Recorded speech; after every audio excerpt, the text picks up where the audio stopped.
Hello.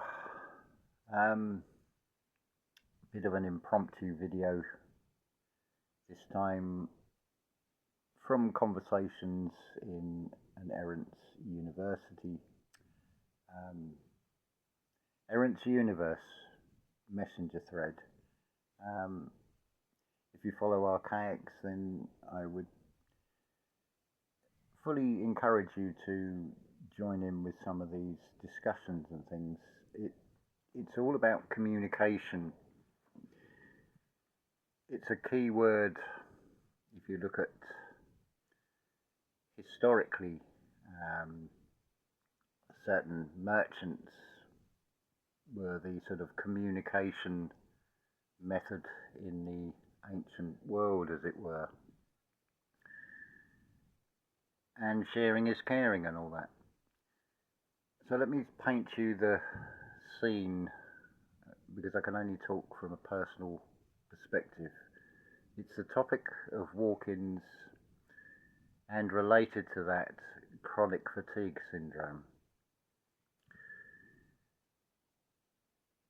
As a walk-in, I can fully empathize as to why the previous souls that have inhabited this physical body have wanted out. Let me give you an example, something relatable. When you first wake up, how you don't really feel fully all together. This is something Rudolf Steiner talks about, where the astral body and the eye organization are freed from the physical limitations and go off and do whatever in the other side of 2 days world. So you've got that. Now, I don't know how many of you have experienced this, where you're so tired that you fall asleep, and then however many hours later you wake up, and it would seem that you're in exactly the same position and your body aches from not moving. Another phenomenon I could compare this to is if you sleep where your knees are touching, so it feels almost like bone upon bone. That awful sort of achy feeling. Now multiply that for every joint throughout your body, and that might give you an idea of what chronic fatigue actually feels like. Add on to this, because it doesn't stop there, something of a heat wave here in the Algarve, Portugal. It's been, well, the thermometer in the kitchen stops at 40, and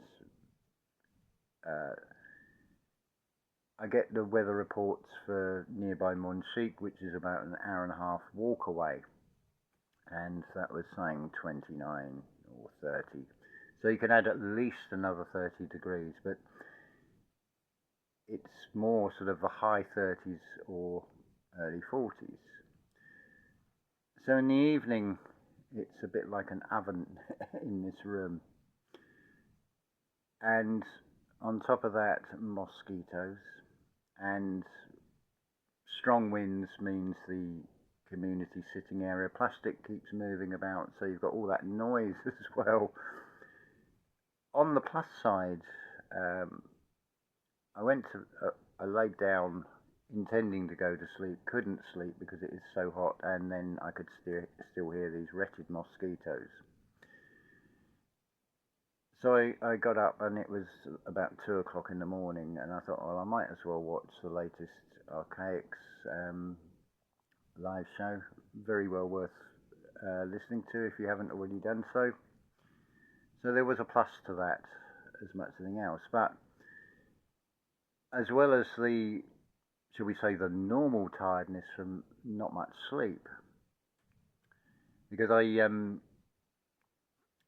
managed to, I went and laid on the couch, sleeping with the door open, to try and get some cooler air coming in. Even the cats are feeling it. Normally they'd be on the bed, but they're laying on the cold tiles on the floor in the corner. They know the coolest spots. They're all out for the count down below me at the moment in the shade. So you've got not only the lack of sleep tiredness, you've got the heightened achiness.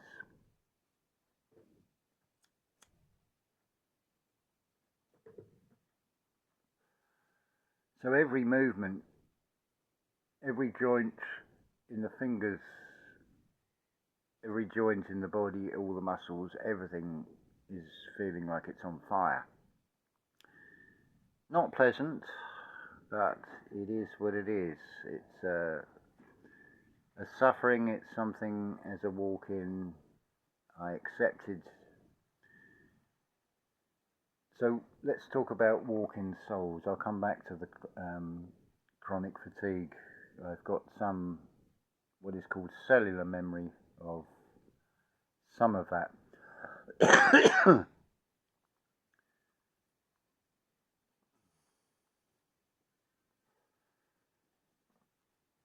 I'm still not fully with it.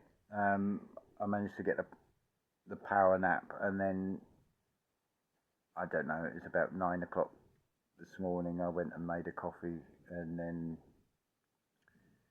well, it might have been later than that. I don't know. I was up for maybe 1-2 hours, and still this not fully feeling back together. And I ended up laying down, and I think I slept for a little bit, but it's not. It was enough to take off the worst of the achiness. The best way I can describe what a walk-in soul is referenced in the song Hotel California. I heard a mission bell and I thought this could be heaven or this could be hell. What actually is a walk-in soul? A walk-in soul is an agreement between a soul that has either got stuck in tasks that this physical body have this predetermined path, and it's too much and they want out. And again, Hotel California, you can check out any time you like, but you can never leave. It refers to the soul in the one sense, and it refers to the physical body in the other sense. The physical body is part of this realm. That's why they are called remains, because they remain here. If you think about it, when you sleep and go into dreamland, the physical body remains on the bed or on the couch, but you're freed in the dreams, and I can't actually recall ever having a dream where I'm laying down, and yet the physical body is laying down, and really I don't even have a sort of an awareness of a physical body in the dream, although I'm interacting with other characters in the dream. But getting back on topic, so the walk-in soul will alleviate the suffering of the soul that wishes to walk out. It's a mutual agreement between the two. It's a bit like there's a job vacancy, do you want to take it? No questions asked. But you get this transition period I'm actually walking soul number 6 in this body, which then goes to a transformation into 7. There is no loss between 6 and 7. You can liken it to the Jesus story, the difference between the Jesus and the Christ being. It's quite ironic. I'm trying to think of the words. It's quite ironic when people that have known you and recognize the physical body would not accept the explanation that you're a walk-in soul, but they're the first to then turn around and say, you've changed, you're not the same person, because they're not open to the idea that the inside can transform. I'm sure pretty much all of you could relate to this if you go back over your life, whether you are a walking soul or not, that through experiences and things, as you get older, your taste in things change, so you would evolve anyway. But I suppose you could say it's like being a sort of soul Samaritan in the role of a walk-in. I would even go so far to say that what you see is the pattern of the darkness comes first, followed by the light. By that I mean, although as a walk-in soul you may, by agreement, come into a body of, say, a soldier in the First World War in the dying breaths, and yes, that's not a nice experience, but that moment which I've actually got, or this physical body has got close to, I have the cellular memories of when the blood is gushing out and you're going unconscious. It's a feeling of total bliss. So in a way, you could say it's like an addiction in a way. It's because why would a soul want to go through such experiences? Personally, I have a memory of being in a female body and finishing off a life that had TB of the lungs. Not pleasant, but again, you do get the reward of that bliss feeling that comes out of it. I am feeling rough today. Never judge a book by the cover, as it were. It's also referenced, I haven't got it handy, but it's in the Gospel of Thomas. It goes along the lines of, a physician can't heal anybody that he is known to, or they are known to, as it were. So you can liken this in an everyday scenario. If you've moved location and you go back to an old place where you lived, say, 10, 20 years ago, the people that recognize you from when you did live there will automatically assume that you are exactly the same person and expect you to be with the same interests and things. But of course, with life experiences, as I've said, you change anyway, regardless of the walk-in, walk-out soul aspect to this.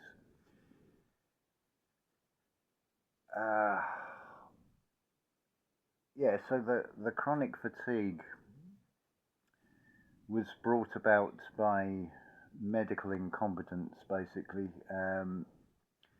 So if you can imagine an engine that never goes back to idle,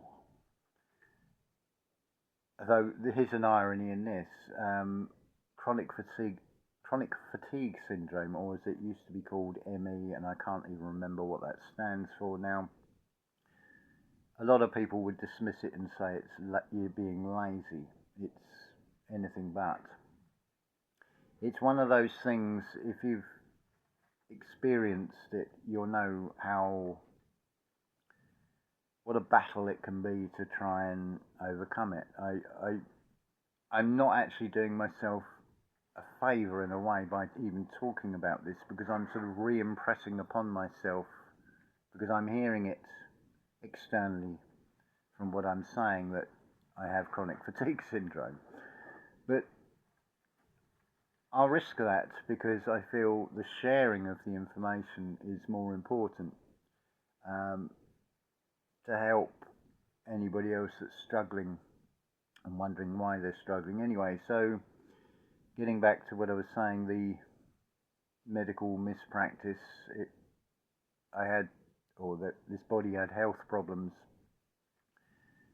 and resulted in going into hospital and having this dye put through a main artery in the thigh.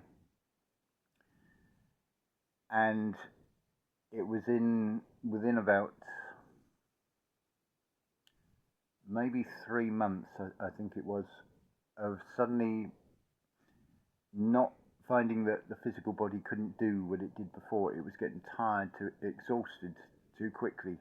And then what follows from that is the anger itself, the frustration of, and sort of anger at yourself of, well, I used to be able to do this, why can't I do it anymore? It's not like there's a sudden aging, as it were, but the energy levels are such. So you imagine an engine that doesn't go back to idle and it's always running at maybe quarter power. So the body is continuously fighting to try and bring it down to sort of idle speed.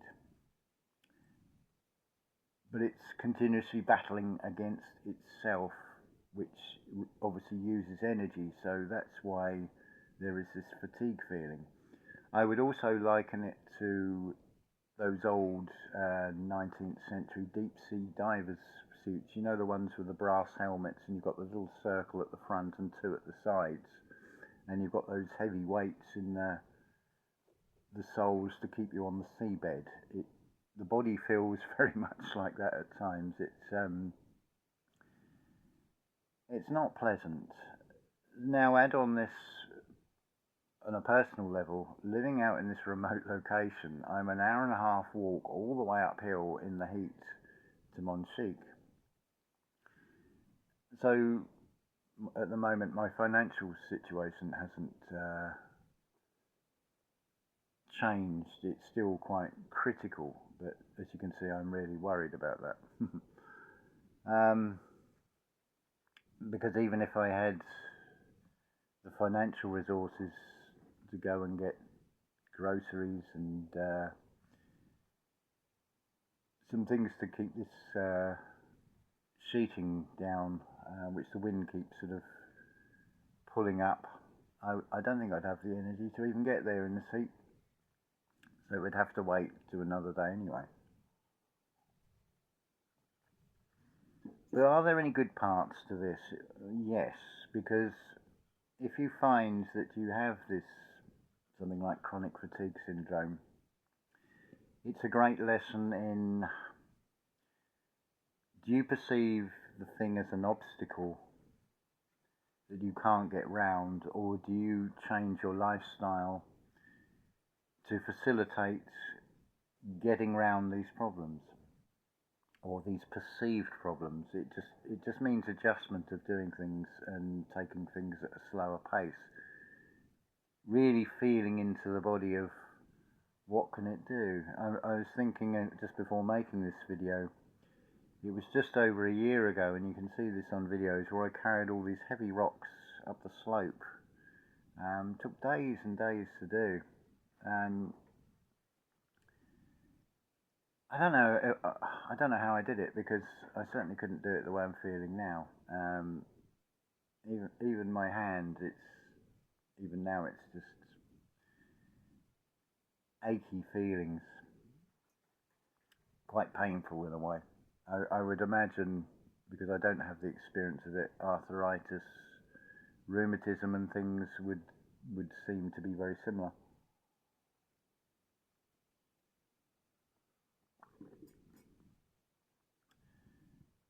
So it is what it is, but I can see why the previous souls that were affected by this couldn't cope with it, and I don't blame them for wanting to walk out. You could see this as the mission bell. This could be heaven or this could be hell. Yes, it feels like hell, but I feel also it can also become the impetus, the drive to try and, by going through the experience of hopefully helping others out there that may be suffering and struggling, and maybe giving you ways to cope with this. What makes it difficult in the external material world, one moment, right, back, what makes this difficult in the material external world with something like this, how few people have any empathy or understanding of it. So imagine trying to hold down a full-time job feeling like this. It's just not going to happen. How many employers are going to wear that over a long period of time, especially when there is people for jobs are 10 a penny, and the potential employer can just pick and choose whoever. This is why you get these probationary periods, but that's also a reflection of the walk-in, walk-out soul aspect, because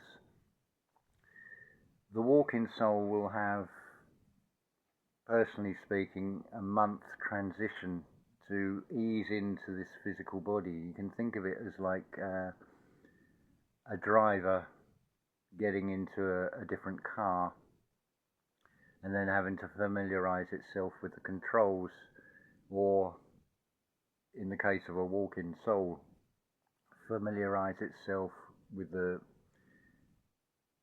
life that it's going into, the environments, the people around it, and so on.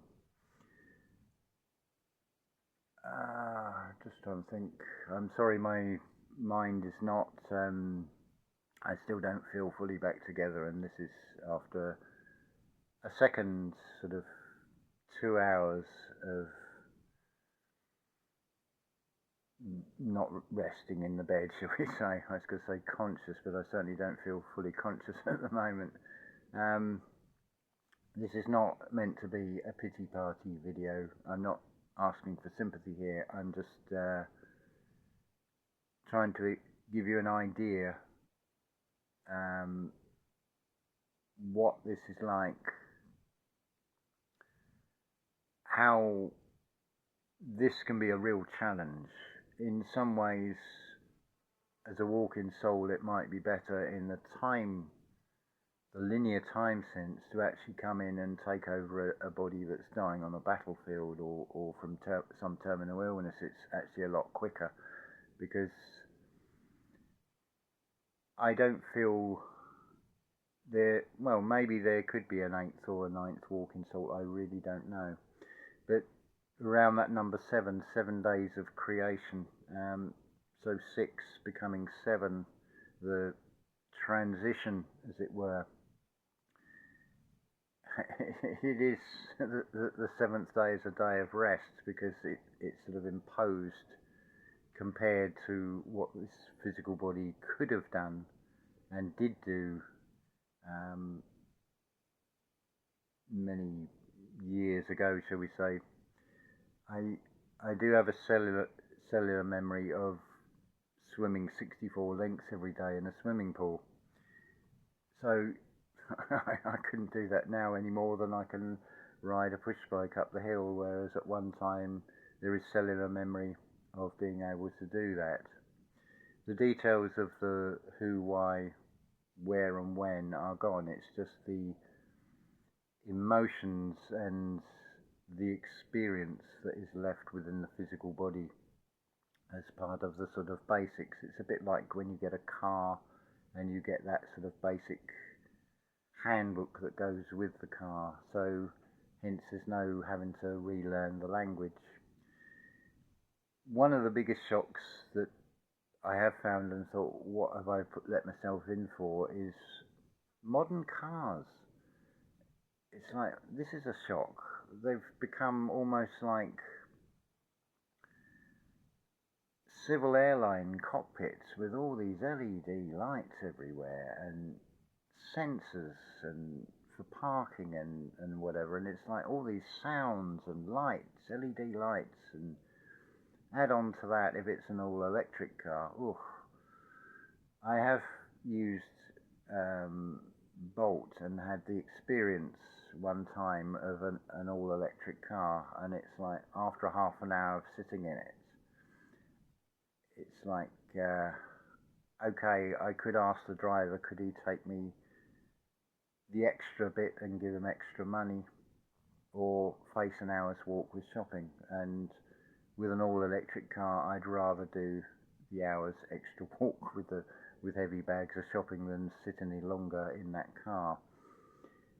I don't feel I need to sort of explain why as such, but anything electrical, what comes off of it, and when you're sitting in a vehicle that is full of it, I think you get the picture. So is there anything else I need to cover on this? Really just to reiterate again, so yeah, that feeling where if you've been to sleep and you haven't moved the whole time you've been asleep, how that feels. How if you sleep with your knees are together and that sort of achy feeling, and then multiply that through the entire body. And of course your motor is not running, it's never going back to idle, and coupled with that at the moment the heat and everything and mosquitoes. It's I think if I would have been walking 4 or 5, I would have wanted to be a walkout as well. But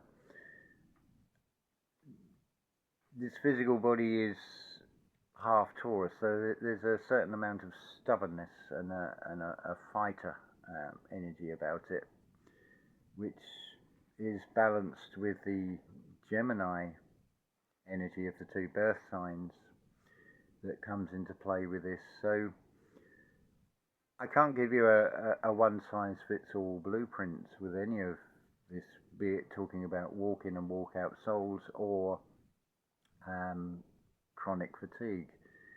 I can only give you a personal testimony of this particular experience.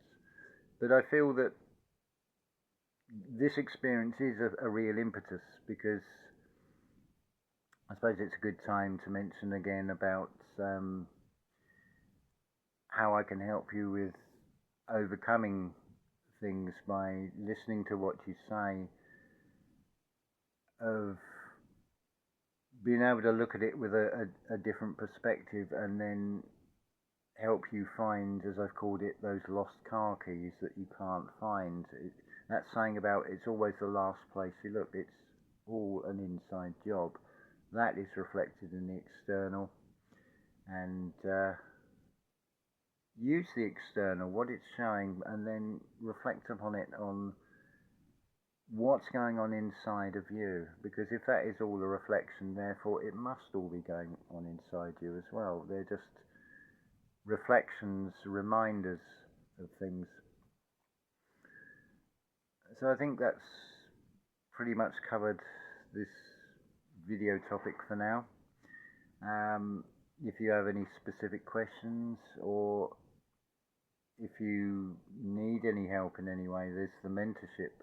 I don't really like that term. Let's say befriending service, that they're helping you overcome these challenges.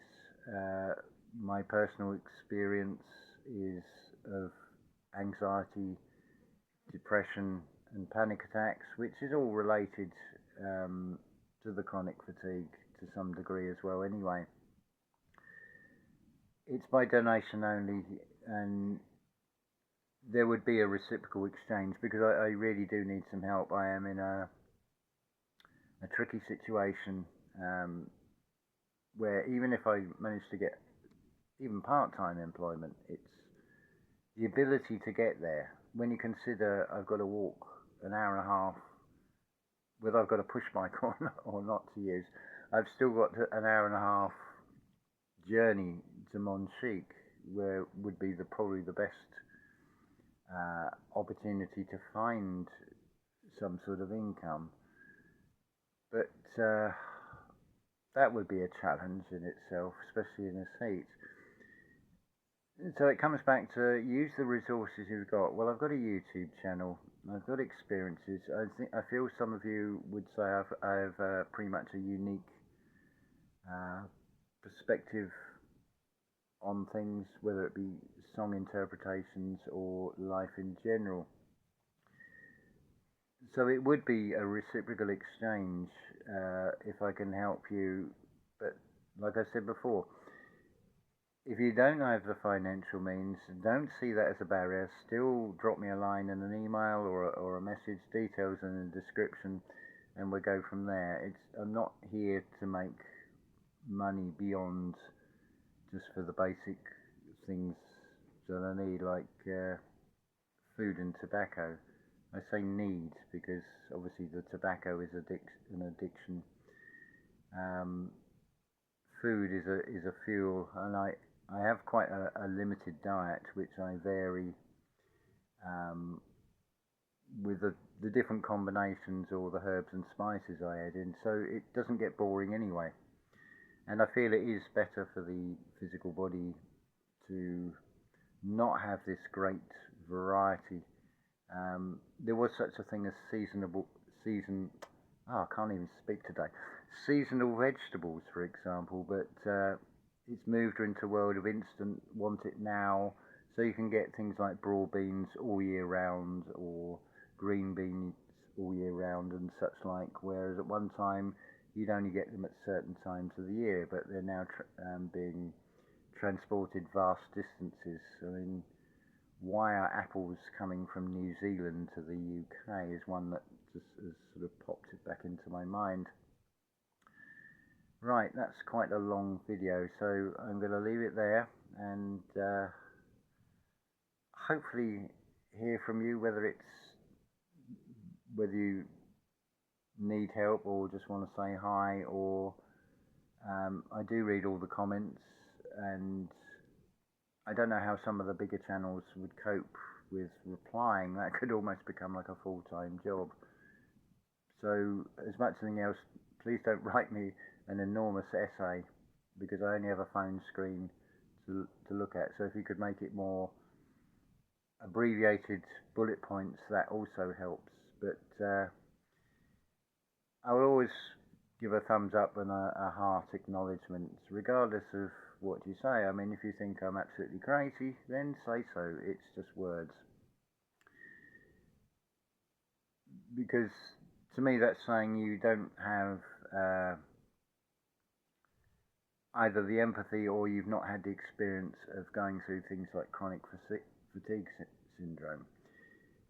Yes, I've got 4 limbs, and yes, I probably look quite healthy for the age of this body, which is now 58. But inside it feels more like it's about 95. But it's just a challenge. It's just something to overcome. And as was put in this Errants Universe message thread, we are gods in the making. So are we to be tripped up and derailed by these challenges, or are we determined to see this through to the end and go from there? I feel that is something as part of the mission for this individualized soul, and nothing actually gives me greater pleasure than being able to help others who are struggling, because life can seem like a struggle. There's no two ways about it. But it is perspectives. So although if I listen to the lower self, it's panicking. But it's about mastering the emotions, so the emotions don't project out, and those emotions don't take control of the body, and you end up doing crazy things, shall we say. So it is what it is, and we just face each day, take it as it comes. You could also use the law of assumption, which I do pretty much as per Neville Goddard. That is something I would fully endorse, that it works. Okay, it seems like it's not at the moment. But it comes back to that pattern. The perceived darkness will always come first. How you react or respond to that will then determine the next step, whether it's going to be blue skies or rain, as it were. a bit of a poor analogy, I know, but it's the best I can come up with at the moment. So I'm going to say unconditional love to you all. This has gone up now to 35 minutes. That's definitely time to stop. So until next time.